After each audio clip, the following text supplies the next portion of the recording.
Muy buenos días, amados hermanos. Abran sus Biblias, por favor, en Santiago capítulo 5, versículo 10. Continuamos nuestro estudio bíblico expositivo que hemos llevado ya por 2 años bajo un eslogan: el Evangelio, un culto hecho vida, la gracia de Cristo nos llena de obras. Y quisiéramos preguntar cuántas obras ya han sumado en este estudio, cuántas buenas obras han acumulado, han echado al carrito. ¿Recuerdan que un día dijimos que era como yendo al mercado y echando al carrito? Y uno cuando va a mercar quiere llenar el carrito, ¿cierto? Porque uno quiere llevar de todo lo que uno necesita para la casa. Y Santiago nos está planteando que hay muchas cosas que necesitamos echar al carrito: sabiduría, fortaleza, mansedumbre, humildad, paciencia, fortaleza, resistencia. Y la pregunta es, ¿ya echaron todo eso al carrito? Porque hay que echar todo eso al carrito porque lo estamos necesitando urgentemente. ¿Cómo será que lo necesitamos, que Santiago nos sigue diciendo una y otra vez cosas que ya nos dijo desde el primer capítulo? Y nos sigue repitiendo. El versículo 10 dice: hermanos míos, tomad como ejemplo de aflicción y de paciencia a los profetas que hablaron en nombre del Señor. Ese es un texto muy extraordinario, no solo porque está en la Escritura, sino porque nos da contexto de cuál es el propósito o el deber mayor en la vida cristiana. A mí me encantaría que ese versículo dijera: hermanos míos, tomen como ejemplo de prosperidad, como ejemplo de riqueza, como ejemplo de bienestar, como ejemplo de gran resultado, de salud, a fulano de tal. ¿Sí les gustaría a ustedes que dijera así? Eso nos gustaría porque queremos seguir modelos. Todos buscamos modelos, ¿cierto? Y cuando buscamos modelo de personas exitosas, ¿sí? Seguimos a la persona que tiene resultados, al mejor economista, a un buen médico, a un buen consejero, a una persona que tiene resultados, que triunfa. Esos son los modelos que seguimos. Si yo les preguntara a ustedes a quiénes admiran, ustedes me darían nombres de a quiénes admiran. ¿Y por qué los admiran? Entonces me dirían porque es exitoso, porque tiene resultados, porque es un empresario, porque es un economista, porque es un hombre de leyes o una mujer de éxito. Todos buscamos modelos. Y aquí la Biblia nos va a hablar de la importancia de tener y de seguir modelos. De cómo seguimos modelos. Dice: hermanos míos, tomen como modelo o como ejemplo. ¿A quién? ¿A una persona exitosa? ¿Qué dicen sus Biblias? Y eso es diametralmente opuesto a lo que nosotros queremos y a lo que nuestra conciencia y corazón quiere. Yo quiero seguir a una persona exitosa, es decir, que triunfa, que no le duele una muela. Pero aquí dice: tomen como ejemplo de impaciencia, de aflicción y de paciencia. Es decir, ¿de qué tipo de persona nos va a hablar la Escritura hoy? ¿De alguien exitoso para el mundo?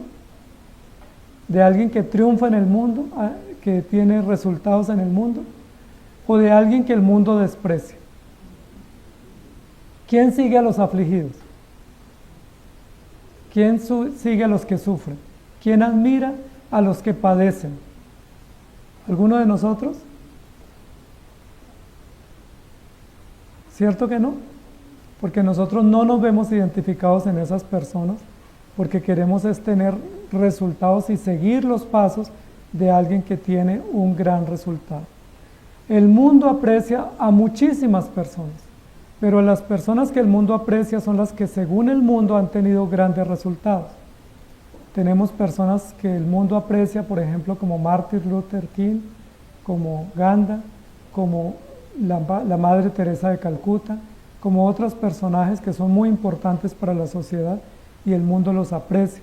Siguen los modelos de ellos porque son pacifistas, porque han logrado unir a un país, porque han logrado derechos y libertades para la sociedad, porque han tenido resultados y la gente los admira. ¿Por qué no admiramos a otro tipo de personas? No es en esta línea que el apóstol Santiago o el escritor Santiago nos va a decir: sigan el ejemplo. Y ese es el título de nuestra enseñanza hoy. Sigue el modelo. sigue el modelo. La pregunta es, ¿cuál modelo? ¿Sí? Todos seguimos modelos. Y también tenemos modelos a quien decimos, de esta persona yo nunca lo imitaría. Este modelo nunca lo seguiría. Muchos incluso dijimos, yo nunca me parecería a mis padres. Y a medida que vamos creciendo nos parecemos hasta en el caminado, ¿cierto? Los ademanes, la postura, porque seguimos modelos consciente o inconscientemente. Sigue el modelo. Es interesante que la Escritura a través de Santiago nos va a decir que sí debemos seguir modelos y que sí hay modelos ejemplares dignos de imitar y que sí hay en la historia personas a las cuales debemos admirar y debemos apreciar. ¿Cuáles son esos modelos? ¿Qué representan esos modelos? Hermanos míos.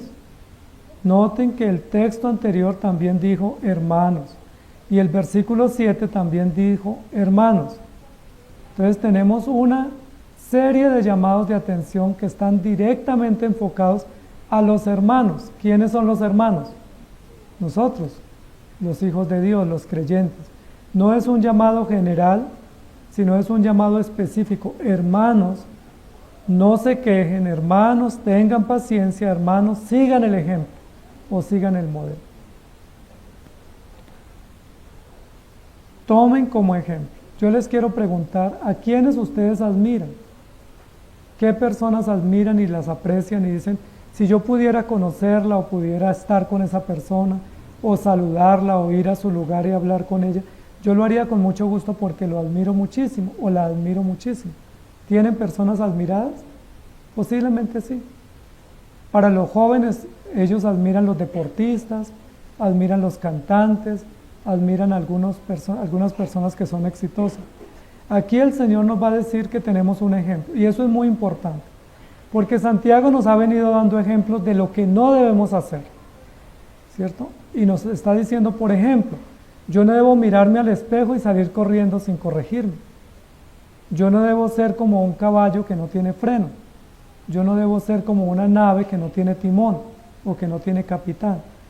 Ahora nos está diciendo, ahora un ejemplo positivo.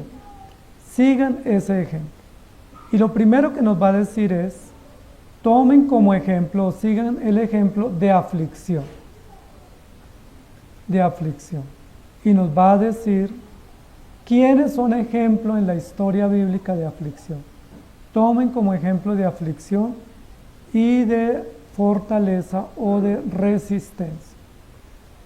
Amados hermanos, casi que ese primer llamado, tomen como ejemplo, cuando dice de qué tipo de ejemplo nos está hablando Santiago, inmediatamente nos incomodamos. Porque tomen este modelo que es exitoso o es fabuloso y se lo recomiendo. Es un ejemplo de un hombre o de hombres afligidos que han sufrido. Y uno dice, no, si toca aflicción, ya no me gusta, no me parece. ¿Por qué Santiago nos habla de un ejemplo de aflicción? ¿Qué es la aflicción? Pues tiene que ver con el dolor, con el quebranto, tiene que ver con las circunstancias adversas, tiene que ver con ser tratado duramente y pasar por serios sufrimientos. ¿Por qué es importante para Santiago que los hermanos de la iglesia tomen y sigan ejemplos de aflicción? Porque una constante en la vida cristiana es el sufrimiento o el quebranto o las dificultades o las adversidades, y porque es en medio de las adversidades que se valora cuánta resistencia tenemos. Una de las características que tienen los exitosos es que son resistentes. Por ejemplo, los deportistas. ¿Cómo un deportista logra llegar a la meta o tener resultados? ¿Qué se le exige a él? Mucha resistencia, mucha fortaleza, mucho entrenamiento, mucha dedicación. Y eso es lo que nos está diciendo Santiago. Si quieren un ejemplo para ser fuertes, resistentes, para estar firmes y para perseverar a lo largo del tiempo, pues sigan el ejemplo correcto, que es un ejemplo de aflicción. Y nos va a dar ejemplos y nos va a decir más adelante que hay hermanos en la Biblia que han sido afligidos. ¿Sabe cuántos hermanos en la Biblia fueron afligidos? Todos.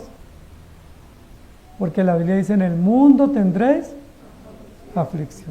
Ese versículo no quisiéramos que estuviera en la Biblia. A mí me gustaría que dijera: en el mundo tendréis éxito, salud, tendréis riquezas, tendréis dinero en abundancia, y ahí diríamos todos: amén, y tendríamos el auditorio lleno. Pero no dice así, dice: en el mundo tendréis aflicción, y muchos salen corriendo. Jesús incluso les dijo a los discípulos: ¿quieren ustedes también irse? Cuando les dijo que había pruebas. Y cuando Jesús le dijo a los discípulos que él iba a ser afligido e iba a ir a morir, ¿recuerdan qué dijo Pedro? Señor, ¿cómo se te ocurre pensar eso? Piense mejor de ti, tenga mejor estima de ti mismo, no piense que la aflicción es el camino. Pero aquí está diciendo: si vamos a tomar un ejemplo, tomemos el ejemplo de la aflicción. Y yo quisiera que miráramos uno de esos ejemplos que la Biblia nos presenta, porque la Biblia nos dice que hay dos tipos de aflicción: la aflicción que nosotros padecemos a causa de nuestros pecados, la cual es muy merecida, muy justa, muy necesaria, pero hay la aflicción a causa del Evangelio. ¿De qué tipo de aflicción nos está hablando Santiago? ¿De la aflicción que viene como consecuencia de mi pecado, o de la aflicción que viene a causa de seguir a Jesucristo? ¿Cómo diferenciar ese tipo de aflicción? ¿Cómo saber cuando sufro, por qué sufro? Si estoy sufriendo porque soy pecador rebelde o por causa del Evangelio. Y es importante que tengamos en cuenta esto. Yo quiero que vayamos rápidamente a un ejemplo, que es el ejemplo de Jeremías. Jeremías, ¿se acuerdan de Jeremías? Jeremías es llamado el profeta llorón, o el profeta de plañidero, que solo lloraba, el profeta del quebranto. Y muchos han estigmatizado a Jeremías diciendo: es que es el profeta que lloraba mucho, casi como manipulando con sus lágrimas, o como si fuera demasiado débil o demasiado frágil. Pero la Biblia nos dice que Jeremías fue uno de los profetas más jóvenes llamados al ministerio, y uno de los que más largo periodo fue profeta. Fue profeta casi por 60 años. Y en 60 años lo vimos llorando algunas veces. Y cuando lo vemos llorando algunas veces, no estamos diciendo que era débil. La Biblia nos dice que tuvo mucha persecución, que fue puesto en el cepo, que fue exiliado, que fue maltratado, que fue castigado, que la gente se burlaba, que lo querían matar, que lo querían ahogar, y Jeremías estaba sufriendo. Jeremías capítulo 20 nos habla un poco de ese lamento. Jeremías no está sufriendo a causa del pecado, lo cual es justo. Jeremías está siendo afligido a causa de servir a Jesucristo. Tanto así que en el 27 dice: me sedujiste, oh Jehová, y fui seducido, más fuerte fuiste que yo, y me venciste. Cada día he sido escarnecido, cada cual se burla de mí. ¿A qué conclusión llegó Jeremías en medio de la aflicción? Dios, tú tienes la culpa de lo que me está pasando. Tú me envolviste en este llamado, yo no quería, yo dije que no estaba dispuesto, pero tú fuiste mayor y me venciste y me embolataste, me enredaste, me llamaste, y mire lo que yo sufro: escarnecimiento, burla y persecución. Porque cuantas veces hablo, doy voces, grito, violencia y destrucción, porque la palabra de Jehová ha sido para afrenta y escarnio cada día. Jeremías se está quejando de Dios, Jeremías se está quejando de su llamado, y Jeremías se está quejando del mensaje que él está dando. Jeremías está diciendo: si yo diera un mensaje distinto, me iría bien. Es simple, cambiemos el discurso y nos va mejor. Pero como yo digo juicio y destrucción, me está yendo mal. ¿Qué sería mejor que dijera Jeremías? Prosperidad, prosperidad, o paz, paz, y le iría mejor a su juicio. Por eso dice: tu palabra ha sido afrenta. Y yo dije: no me acordaré más de él, ni hablaré más en su nombre. Es decir, yo por aquí no vuelvo. Desde que comencé a ir a la iglesia me está yendo mal. Desde que comencé a ir a la iglesia se me juntaron todas las pruebas. Desde que comencé a ir a la iglesia, enfermedades y la economía no prospera, yo mejor me voy para otro lugar. ¿No les ha pasado a ustedes? Algunos están mirando donde hay prosperidad o bienestar o milagros, Dice, no obstante, había en mi corazón como un fuego ardiente, metido en mis huesos, traté de sufrirlo y no pude. Peor tragedia para Jeremías, que no solamente está razonando, que está confundido y que quiere irse porque sufre mucho, sino que cuando decide tomar la decisión de irse, hay una fuerza espiritual interna en su corazón que no lo deja irse. Quería irme, pero no pude. Tomé la decisión de no volver, pero aquí terminé volviendo. Estoy sufriendo, estoy confundido, todo mundo se burla de mí. ¿Ustedes creen que Jeremías no está sufriendo? Este es todo un proceso muy largo y muy complejo que Jeremías dice, que nos revela. Versículos 10. Porque oí la murmuración de muchos, temor de todas partes. Decían, denunciad, denunciémoslo. Todos mis amigos me miraban si claudicaría.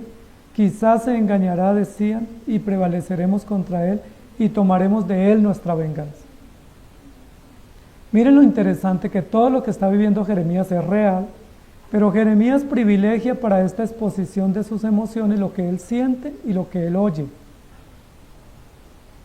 Es decir, ¿cómo se sentía Jeremías? Cansado, fatigado, confundido.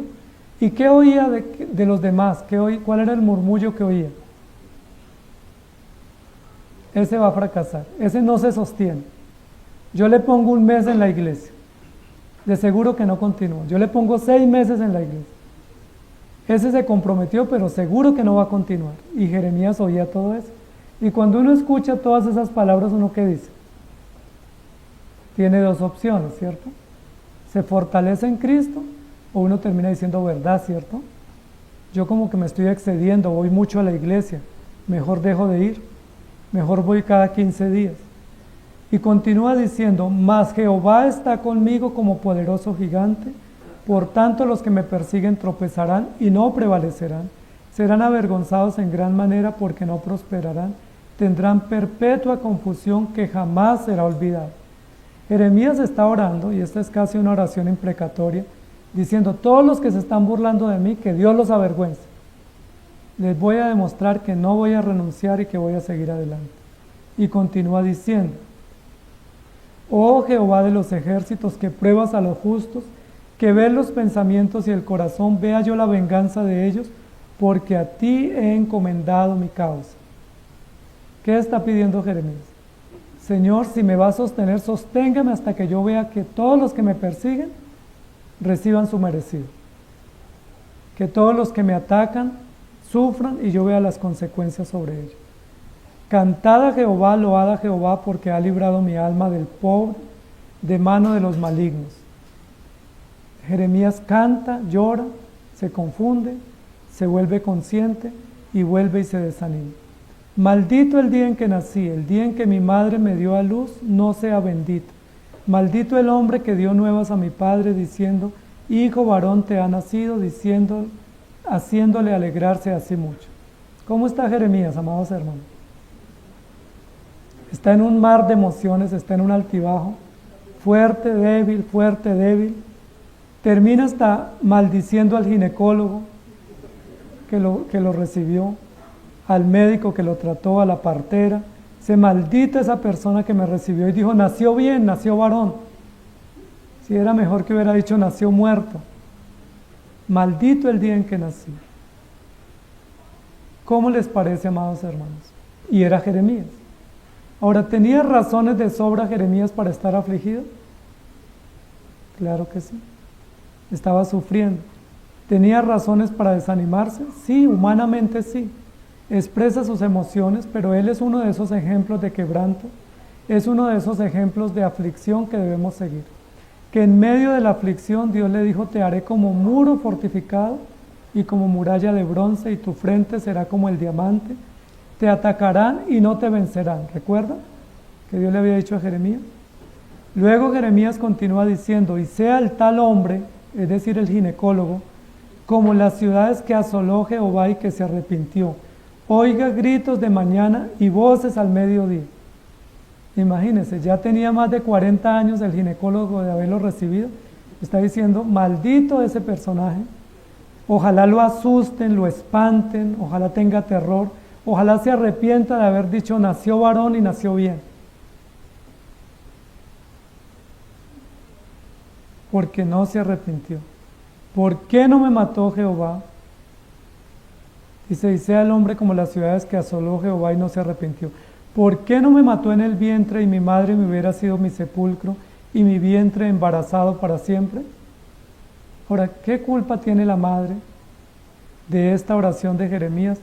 Imagínense que lo que está diciendo Jeremías, que mi mamá hubiera estado en embarazo toda la vida, pero que no me hubiera tenido. Era mejor eso. ¿Por qué Dios no me mató en el vientre? Amados hermanos, ¿no pasamos nosotros situaciones así? ¿No han pasado situaciones difíciles a veces? Que uno dice, no quiero volver a la iglesia, no quiero saber de la fe, no quiero saber de Cristo, no quiero saber de nada, me olvidaré de todo y abandonaré todo. ¿Por qué seguimos acá? ¿Por qué cuando hemos llegado a esos momentos de crisis reales, sentidas, nosotros seguimos acá? Cuando estamos así, no maldecimos al ginecólogo, pero maldecimos la iglesia, la vida, al pastor, a los hermanos. Nos quejamos. ¿Y recuerdan cuál fue la prédica de hace 8 días? Hermanos míos, no os quejéis. Y Jeremías está quejando de la vida, de las circunstancias, de Dios, incluso de la mamá, incluso del que lo recibió en el nacimiento. Tomad, amados hermanos, por ejemplo, los modelos de aflicción. Ahora, ¿por qué es importante seguir un modelo de aflicción? Porque cuando uno está en aflicción es cuando uno es más honesto. ¿Sí se han dado cuenta? Cuando uno está bien, uno no es muy honesto. Pero cuando viene la aflicción, uno se vuelve mucho más honesto. Uno pide ayuda, uno dice lo que siente. La mejor forma de saber qué hay en nuestro corazón es una prueba. Porque cuando hay pruebas, sale a la superficie lo que hay en el corazón. Jeremías solo en esa oportunidad dijo, maldito el día en que nací. Y lo dijo con fuerza, lo dijo con dolor, lo dijo con conciencia. ¿Ustedes no creen que Jeremías muchas veces se sintió con la vida que le era pesada? Pero en este momento se atreve a decirlo. Hermanos míos, tomen como ejemplo de aflicción a Jeremías. Pero Jeremías, aunque deseó morirse, ¿cuántos años fue profeta?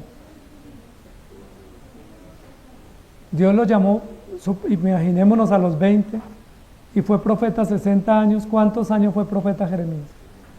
Bueno, no importa cuántas veces maldigas la vida, desde que sigas adelante, no importa cuántas veces te canses y te desanimes, lo importante es que sigas adelante. No importa cuántas veces te sientas desanimado, lo importante es seguir adelante. Tomen como ejemplo de aflicción, o mejor, tomen como ejemplo de resistencia. ¿Qué es lo más importante aquí? ¿Que Jeremías fue afligido o que Jeremías resistió? ¿Qué es lo más importante? La resistencia, porque la aflicción la tenemos todos. Los impíos también son afligidos. Los que no tienen al Señor también sufren. Aquí el modelo es resistencia, valentía, resolución, firmeza, compromiso. Mantenernos firmes, no importa cuántos desánimos tengamos. Usted se puede desanimar todos los días. Lo importante es que mire al Señor y siga adelante. Usted puede cansarse todos los días. Lo importante es que no se olvide quién lo llamó y para qué lo llamó y se sostenga firme. Porque hay algunos que dicen yo soy valiente y nunca desertaré. Pero en el momento de la prueba salen corriendo. ¿Recuerdan que los discípulos dijeron, Señor, estaremos contigo siempre? Y apenas tomaron preso a Jesús, inmediatamente se devolvieron, huyeron. Filipenses capítulo 3, 12 dice, no que lo haya alcanzado ya, ni que ya sea perfecto, sino que prosigo por ver si logro hacer aquello para lo cual fui también asido por Cristo Jesús. Y el texto de memorizar, tú pues sufre penalidades como buen soldado de Jesucristo, pero tú sé sobrio en todo, soporta las aflicciones, haz obra de evangelista, cumple tu ministerio. Miren cómo es de Dios honesto al decirnos hay aflicciones, hay que soportar, tenemos penalidades, tenemos adversidades. Pero ¿qué quiere hacer el Señor en medio de todas esas pruebas? ¿Para qué nos sirven las pruebas? Recuerdan que en el capítulo 1 dice, estén felices cuando tengan muchas pruebas. ¿Para qué nos sirven las pruebas? Para ver cuán resistentes o cuán valientes podemos ser con la ayuda del Señor. Aquel que no tiene pruebas no se sabe si es valiente o resistente, pero cuando una persona ha pasado por muchas pruebas o aflicciones, se sabe cuán resistente es. Entonces, ¿Jeremías es el profeta llorón o el profeta valiente? El profeta resistente. Se vale llorar, ¿cierto? Pero no se vale quedarse llorando. Se vale llorar, secarse las lágrimas y seguir. Si tiene necesidad de llorar, llore. Pero séquese las lágrimas y sigue. Tome fuerzas en el Señor y sigue el ejemplo. Ahora, ¿cuál es el ejemplo? ¿Jeremías? Si ponemos en la balanza Jeremías y Cristo, ¿quién fue más afligido y quién tuvo más quebranto? ¿Jeremías o Cristo? Entonces, ¿cuál es nuestro ejemplo a seguir? ¿Jeremías? No, Jesucristo. Porque aunque Jeremías es ejemplo de sufrimiento y de aflicción, y Jeremías es ejemplo de resistencia y valentía, nuestro modelo no es Jeremías, nuestro modelo es Jesucristo. Tenemos, según la Biblia, también otros ejemplos. Me gustaría que fuéramos y revisáramos un poco otros ejemplos que hay en la Escritura. Y uno de esos ejemplos está en Primera de Reyes, capítulo 19. Primera de Reyes 19. ¿Ya saben de quién estamos hablando? De otro profeta. Otro profeta. Profeta Elías. A nosotros nos gustaría ver en la Biblia modelos de superhombres, de héroes, de exitosos, pero la Biblia nos muestra ejemplos de personas frágiles y sufridas. Primera de Reyes 19 dice, Acab dio a Jezabel la nueva de todo lo que Elías había hecho y de cómo había matado a espada a todos los profetas. Entonces envió Jezabel a Elías un mensajero diciendo, así me hagan los dioses y aún me añadan, si mañana a estas horas yo no he puesto tu persona como la de uno de ellos. Miren lo interesante de esta historia. ¿Quién era el rey de Israel? Acab. Jezabel, que era del reino, ¿qué cargo ocupaba Jezabel? No ocupaba ningún cargo.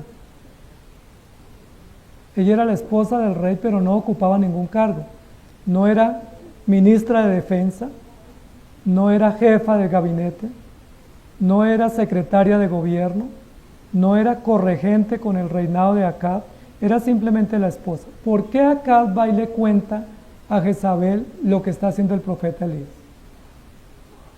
¿Qué ocasionó a Acab al contarle a Jezabel lo que Elías estaba haciendo? La furia, la ira y la maldad de Jezabel, porque dice, entonces envió Jezabel a Elías un mensajero diciendo, parece que Jezabel está actuando como reina sin serlo, está usurpando el lugar y Acab le está permitiendo. Y ella lo que le dice es, me juramento que te voy a matar mañana. ¿Y por qué iba a matar a Elías a Jezabel? ¿Recuerdan? Porque había desafiado a los reyes de Baal o a los profetas de Baal y habían sido derrotados y habían sido muertos. Viendo pues Elías el peligro, es decir, viendo a Jezabel su maldad, se levantó y se fue para salvar su vida y vino a Beerseba, que está en Judá, y dejó allí a su criado. Y él se fue por el desierto un día de camino, y vino y se sentó debajo de un enebro, y deseando morirse dijo, basta ya, oh Jehová, quítame la vida, pues no soy yo mejor que mis padres. ¿En qué estado cayó Elías en ese momento ante esa amenaza de Jezabel? ¿Por qué Elías le tuvo tanto miedo a Jezabel? Porque Jezabel tenía poder y era una mujer muy mala y lo podía matar. ¿Y qué dijo Elías en esa oración? ¿Cuál fue la oración de Elías? Señor, quítame la vida, pues yo no soy mejor que mis padres. Es decir, yo no sirvo para esto. Búscate a otro, quítame la vida. y echándose debajo del enebro, se quedó dormido. Y aquí luego vino un ángel y le tocó y le dijo, levántate y come. Y luego le dio comida, le levantó y le dijo, come porque largo camino te resta. ¿Y cuántos años más Elías siguió profetizando? Muchos más, hasta que tuvo un relevo que fue Eliseo. Amados hermanos, Elías fue un hombre sufrido, dice la Biblia en Santiago, Elías fue un hombre sujeto a pasiones como las nuestras, pero fue protegido y sustentado por el Señor. Entonces, ¿cuál es el ejemplo que debemos seguir? El de hombres que han sido modelo de paciencia, de fortaleza y de resistencia, pero que ellos lo han hecho por amor a Cristo y nos muestran a Cristo, que es el verdadero ejemplo de servicio. Vamos a mirar otro ejemplo que tenemos en la Escritura. Hay muchos ejemplos, y no son ejemplos de exitosos, sino de hombres sufridos por causa de Cristo. Y ese ejemplo se llama Job. Job es el patrono de la paciencia, ¿sí lo sabían? El patrono, el santo Job lo llama. La Biblia no lo llama así, pero la Biblia sí nos habla de Job y nos dice que fue un hombre paciente y valiente y que aprendió a depender del Señor. Cuando aún su esposa le dijo, maldice a Dios y muérete, dijo, ¿recibiremos de Dios lo bueno y no también lo malo? Job capítulo 3. Entonces, después de esto, abrió Job su boca y maldijo su día. Dicen que ese es el 29 de febrero. Y exclamó Job y dijo, perezca el día en que yo nací, y la noche en que se dijo varón es concebido. Sea aquel día sombrío, y no cuide de él Dios desde arriba, ni claridad sobre él resplandezca. Aféenlo tinieblas y sombras de muerte, repose sobre él nublado, que lo haga horrible como día caliginoso. Ocupe aquella noche la oscuridad, no sea contado entre los días del año, ni venga en el número de los meses, y continúa su lamento. ¿Cómo estaba Job en ese momento? ¿Estaba feliz? Ahora, ¿qué le estaba pasando a Job? Porque yo me pongo así cuando el celular se me daña. Esa prueba es durísima. ¿Sí? Cuando uno ya va al trabajo y el jefe le llama la atención, uno se pone terrible y maldice hasta el día en que nació. Pero Jeremías, Job y Elías están llegando a momentos de mucho dolor y aflicción por realidades sentidas, profundas y muy difíciles de vivir. ¿Quién de nosotros hemos estado presos injustamente, en el cepo injustamente, con todo en contra? ¿Quién de nosotros? Ninguno, ¿cierto? Porque hemos tenido pruebas, pero pruebas cortas o pruebas leves. Sí hemos pasado pruebas, pero no pruebas de esa manera, no 60 años en una prueba difícil, amenazados, perseguidos, exiliados, con juicios civiles, con gobernantes en contra. No hemos vivido eso, amados hermanos. Por eso no sabemos cuán resistentes somos, más bien cuán frágiles somos. Pero Job está diciendo esto en el momento de mayor dolor. ¿Recuerdan cuál fue la prueba de Job? Perdió toda su riqueza en un día, toda, y no tenía asegurada su riqueza, porque hoy en día uno tiene la casa asegurada, el negocio asegurado, y uno algo le devuelve. Perdió todos sus hijos en un día. ¿Se acuerdan cuántos hijos tenía? No se acuerdan, yo tampoco, pero eran como 10. Los perdió en un día. ¿Ese es fácil o difícil esa prueba? Perdió su salud en un día. Es decir, de un día para otro estaba sin riquezas, sin poder, sin autoridad, sin hijos, pero le quedó la esposa. Y Dios lo bendijo a través de esa mujer después. Sin embargo, está pasando una prueba muy difícil. No vayan ustedes a decir, si Elías maldijo el día en que nació, y Job lo hizo también, y Jeremías también, entonces yo también lo puedo hacer. No, porque ellos lo hicieron y la Biblia lo registra en momentos de una prueba supremamente devastadora, aterradora, dramática, terrible, que nosotros ninguno hemos pasado. Las pruebas mayores nuestras es que el transporte no pasa y se demora 10 minutos. Las pruebas más difíciles para nosotros es que no nos pagan el 31 sino el primero. O que se nos acaba lo de la mensualidad 15 días antes porque lo administramos mal. Esas son las pruebas más difíciles que vivimos. Las pruebas más difíciles es que venimos a la iglesia y un hermano no nos saluda. Esas son pruebas terribles, pero Jeremías vivió una prueba terrible. ¿Qué haría usted si vive la situación de Jeremías? ¿Qué haría? Posiblemente haríamos lo que hizo Job o Jeremías. Pero no hemos vivido así, gracias a Dios. Ahora, debido a que no hemos vivido esas pruebas, también nuestra fe es frágil. No está tan fuerte, tan robusta, no somos tan valientes ni tan dependientes del Señor. Y cualquier cosa nos separa del Señor. Sea ese día como un día caliginoso, catastrófico, terrorífico. No dice, ¿qué culpa tiene el día en que nació? Pero es como él está expresando su dolor y continúa diciendo que sea solitario, que no canten en ese día, que nadie trabaje en ese día, que no salga el sol, que sea una noche oscura, tenebrosa. Está Job realmente sufriendo una situación terrible. Dice, ¿por qué Dios no cerró las puertas del vientre donde yo estaba, ni escondió de mis ojos la miseria? ¿Por qué no morí yo en la matriz y expiré al salir del vientre? ¿Por qué me recibieron de las rodillas y qué los pechos que me amaste? Job está viviendo una situación terrible. Y la Biblia nos está diciendo, tomen el ejemplo de personas de aflicción.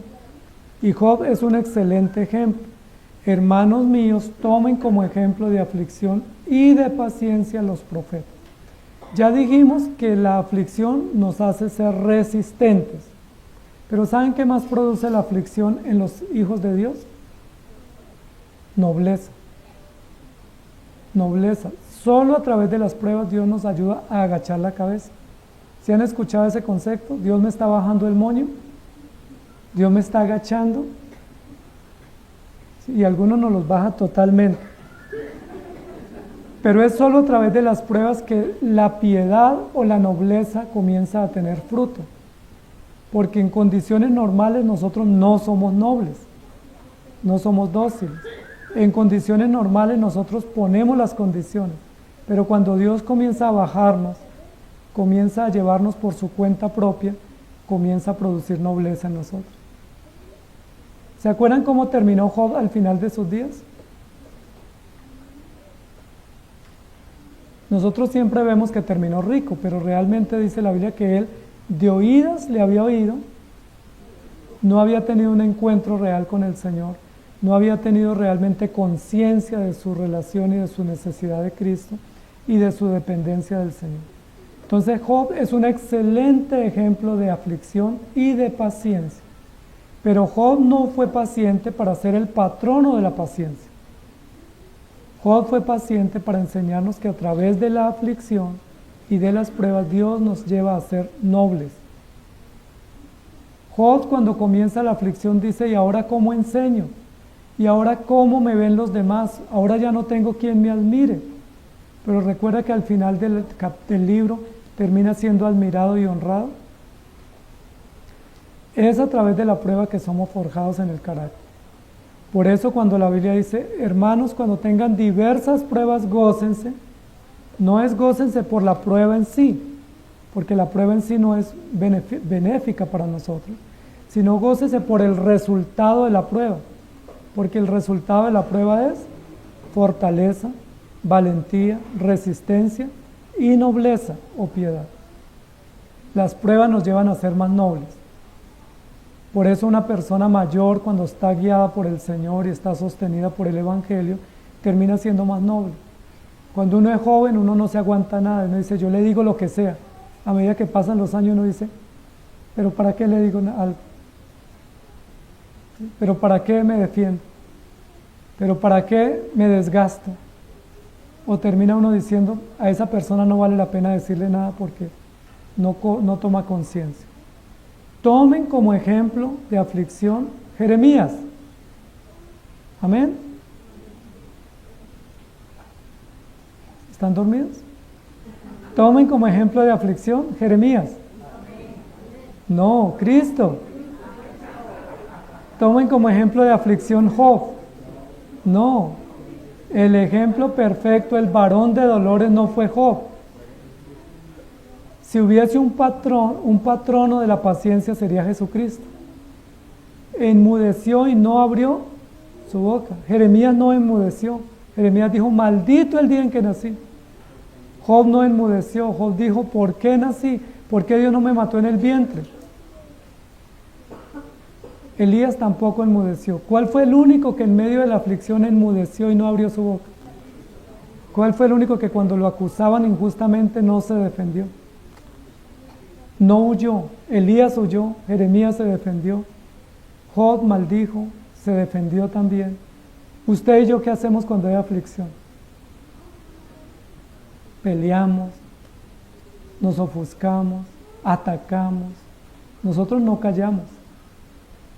El único modelo perfecto es aquel que enmudeció y no abrió su boca, y como oveja fue llevado al matadero. Incluso cuando Caifás y Anás le preguntaron, le dijeron, pero diga algo, defiéndase. Queremos escuchar su alegato de defensa. Él no dijo nada, dijo, ustedes ya lo dijeron todo. Entonces tomemos como ejemplo de paciencia a Elías, a Cristo. Cristo es el ejemplo perfecto, ejemplo de paciencia de los profetas. Entonces, ¿por qué aquí Santiago habla de los profetas? Si el ejemplo es Cristo y el modelo es Cristo, ¿por qué presenta a los profetas? Porque nosotros no somos Cristo, nosotros somos como aquellos profetas que tenemos que vivir el Evangelio mirando a Cristo, que tenemos que predicar el Evangelio mirando a Cristo y no mirando a los profetas. Si el llamado fuera, lo llamo para que sea como un profeta, ¿usted aceptaría el llamado? Pero si el llamado lo llamo para que usted siga a Cristo y sea como Cristo, ese es el llamado inaplazable. Pero miren lo que continúa diciendo, tomen como ejemplo de aflicción y de paciencia a los profetas, y nosotros solo miramos el sufrimiento de los profetas. Sin embargo, la Biblia nos dice que ellos fueron perseguidos o fueron afligidos por una labor que realizaron. ¿Cuál fue esa labor que realizaron? ¿Por qué los trataron tan duro? Porque hablaron en nombre del Señor. Miren lo interesante, porque a veces nosotros sufrimos porque no pagamos las deudas. Y cuando uno no paga las deudas, pues la economía sufre. A veces uno sufre en el vecindario porque se pelea con todos los vecinos. Y si uno se pelea con los vecinos, pues los vecinos no lo quieren y le hacen la vida difícil. A veces uno dice, es que mi familia me tiene mal y estoy sufriendo, mi familia está en contra, pero es que hemos obrado mal con los miembros de nuestra familia. Sin embargo, el sufrimiento de estos hombres que son puestos como ejemplo no fue por ninguna de estas causas. ¿Por qué sufrieron ellos? Porque hablaron en nombre del Señor. Miren lo interesante, amados hermanos. ¿Por qué Jeremías fue perseguido? Porque habló en nombre del Señor. De hecho, Jeremías sabía cómo quitarse el sufrimiento de los enemigos. Era solamente predicar paz, paz. Pero si él predicaba juicio y destrucción, seguía la amenaza.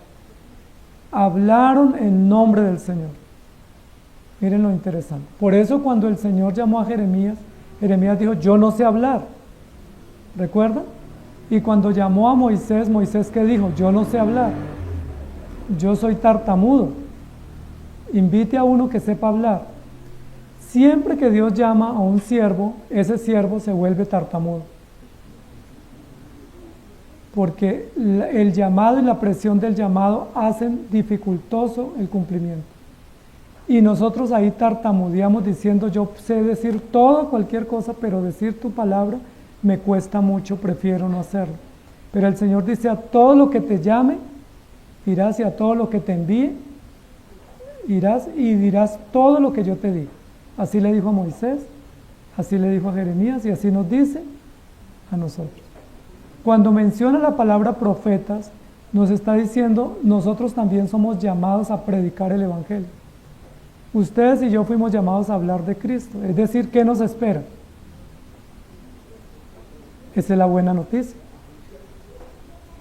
Si usted considera que fue llamado para predicar o para servir al Señor, a usted también le espera aflicción. ¿Y para qué Dios permite la aflicción? Para ver cuán resistente es, cuán noble es, y cuán firme o cuán paciente o cuán sabio es hasta el final de sus vidas. Porque Santiago lo que nos está diciendo es necesitamos poner la palabra o vivir la palabra, necesitamos ser sabios y necesitamos ser mansos. ¿Recuerdan? Que son tres cosas que nos ha enseñado Santiago. Sed hacedores de la palabra. Si alguno no tiene sabiduría, pídala a Dios. Y también nos ha dicho que no seamos beligerantes, sino que seamos mansos o nobles. ¿Quién de nosotros puede poner en práctica la palabra? ¿Quién puede ser sabio?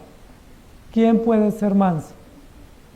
Entonces Dios se provee de un buen medio para lograrlo, las pruebas y las adversidades. Y a través de esas pruebas logra hacernos mansos, logra hacernos sabios y logra hacer que guardemos o pongamos en práctica la palabra. Por eso en la primera parte del libro dice, hermanos, si a ustedes les llegan pruebas, pónganse felices, estén gozosos. Y continuará diciendo el texto, son bienaventurados, es decir, dichosos los que padecen por causa del Evangelio, los que hablaron en nombre del Señor. La Biblia nos muestra que un ejemplo de sabiduría fue Salomón, ¿cierto? Salomón es considerado el hombre más sabio en la Escritura. Sin embargo, Salomón superó a la sabiduría de Cristo. ¿Quién es el sabio por excelencia? ¿Cuál es nuestro modelo de sabiduría a seguir? Muy bien. ¿Y recuerdan cuando Jesucristo fue llevado al matadero? Jesucristo se sintió también triste, afligido. Miremos Mateo capítulo 26, versículo 36. Mateo 26, 36. Entonces llegó Jesús con ellos a un lugar que se llama Getsemaní, que es el lugar de la tortura, y dijo a sus discípulos, sentaos aquí entre tanto que yo voy allí y oro. Y tomando a Pedro y a los dos hijos de Zebedeo, comenzó a entristecerse y angustiarse en gran manera. Entonces Jesús les dijo, mi alma está muy triste hasta la muerte, quedaos aquí y velad conmigo. Ejemplo de sabiduría y de prueba. Jesús está en el momento más decisivo de la prueba. Lo van a arrestar. Y lo van a arrestar y lo van a matar en pocas horas a través de la crucifixión. ¿Qué haríamos nosotros si sabemos eso? Que nos quedan pocas horas para que nos arresten o nos torturen. ¿Qué haríamos? ¿Qué haría usted? ¿Huir como Elías? ¿Pelear o reclamar o quejarse como Jeremías? ¿O maldecir a todo el que pase por el frente como Job? ¿Qué haríamos? Noten que el modelo aquí es Cristo, porque Jesucristo cuando estuvo frente a la prueba, ¿saben qué hizo? Se retiró para orar. Se retiró para orar. Entonces Jesús se separó para orar, para entristecerse y angustiarse y decir, mi alma está muy triste hasta la muerte. Y llamó a sus discípulos más cercanos y les dijo, oren por mí. Si hoy tienen culto de oración, les dejo mi petición, oren por mí, porque tengo una prueba difícil para enfrentar. ¿Qué hicieron sus discípulos? Se durmieron. ¿Jesús maldijo en algún momento? ¿Se quejó en algún momento? Cuando abrió su boca fue para decir, Padre, pasa de mí esta copa, pero no se haga mi voluntad, sino la tuya.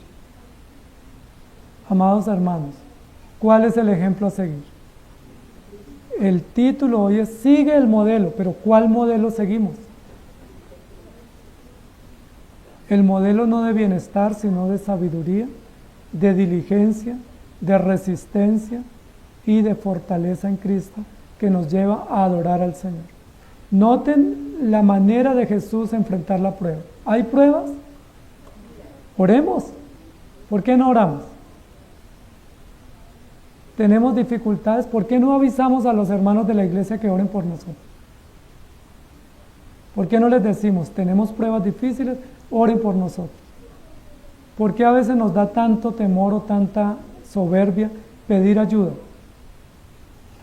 Miren que no vimos a Job pidiendo ayuda en oración, ni a Elías, ni a Jeremías. ¿Saben quién pidió ayuda? Jesús. Ahora, ¿quién necesitaba más ayuda? ¿Jeremías, Elías o Job o Jesús? Jesús es Dios. ¿Quién necesitaba más ayuda en el momento de la dificultad? ¿Por qué no pidieron? Terminaron dejándonos cuadros desgarradores de decepción, de frustración, cuadros dramáticos de denuncia, cuadros imprecatorios de justicia y cuadros donde dice se derrumbaron mostrando toda su fragilidad, pero la mejor forma de decir soy frágil es oren por mí. ¿Se acuerdan quién siguió ese ejemplo en la prueba? Pablo. Pablo dijo, les ruego que oren por mí. ¿Qué va a hacer usted cuando tenga pruebas? A veces decimos yo puedo solo. Así como lo he enfrentado todo, esta prueba la voy a poder enfrentar solo. Cuando debiéramos decir, hermanos, oren por mí. Ahora debemos pedir oración a aquellos que oran, no a los que se quedan dormidos. Jesús le pidió oración a los 3 dormilones, que 3 veces fue y los despertó, y cuando venía y los encontraba estaban durmiendo. Cerciórese de pedir oración a un hermano de oración, a un hermano que se congrega a orar, a un hermano o hermana que desea orar y que puede llevar delante del Señor nuestras oraciones. Sigamos el ejemplo. Bienaventurados, dice Mateo 5:11, sois cuando por mi causa os vituperen y os persigan y digan toda clase de mal contra vosotros, mintiendo. Bienaventurados. Amados hermanos, ¿qué ejemplo estamos siguiendo? Si seguimos el de Job, podemos terminar maldiciendo a todo el mundo. Si seguimos el de Elías, terminamos abandonando la causa. Y si seguimos el de Jeremías, terminamos en un mar de lágrimas. ¿Qué ejemplo debemos seguir? ¿Cuál modelo van a seguir? El de Cristo, que siendo Dios, fue manso y humilde de corazón y nos dejó ejemplo, y siendo Dios y Salvador, oró al Padre y pidió a sus discípulos que oraran por él, mostrando cuán débil era, cuán necesitado y cuán urgente era ser apoyado y sostenido. Que el Señor nos ayude, amados hermanos. Sigamos como ejemplo a Cristo. Amado Señor, gracias te damos por tu palabra, gracias te damos por estar con nosotros, gracias por enseñarnos el Evangelio y por recordarnos que es solo en Cristo y a través de Cristo que tenemos un modelo adecuado para vivir. Muchas gracias. Ayúdanos a entender que las aflicciones son pasajeras, pero lo que permanece es cuán piadosos, cuán fuertes y valientes y cuán decididos y convencidos estamos de ti. Puede ser que la prueba no dure mucho, pero lo que necesitamos que dure es la perseverancia, la diligencia y la resistencia en tu palabra y en tus caminos.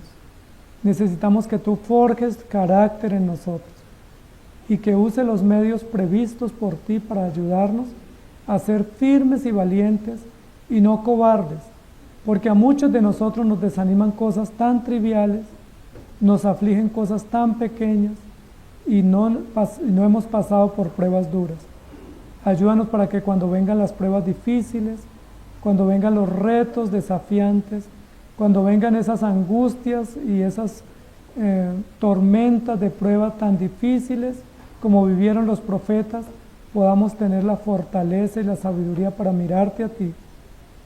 No para mirar atrás, sino para mirar adelante. No como Jeremías que miró atrás para ver su pasado, o como Elías que miró atrás o Job, sino para mirar al frente, para mirar arriba, para mirarte a ti. Alzaré mis ojos a los montes, ¿de dónde vendrá mi socorro? Mi socorro, nuestro socorro viene de ti, que hiciste los cielos y la tierra. Te rogamos que nos ayudes para seguir el ejemplo de mirarte a ti solamente todos los días de nuestra vida y en todas las circunstancias, y tomar ejemplo tuyo y no ejemplo de otros. Te lo rogamos y te agradecemos en Cristo Jesús. Amén. Que el Señor les bendiga, amados hermanos.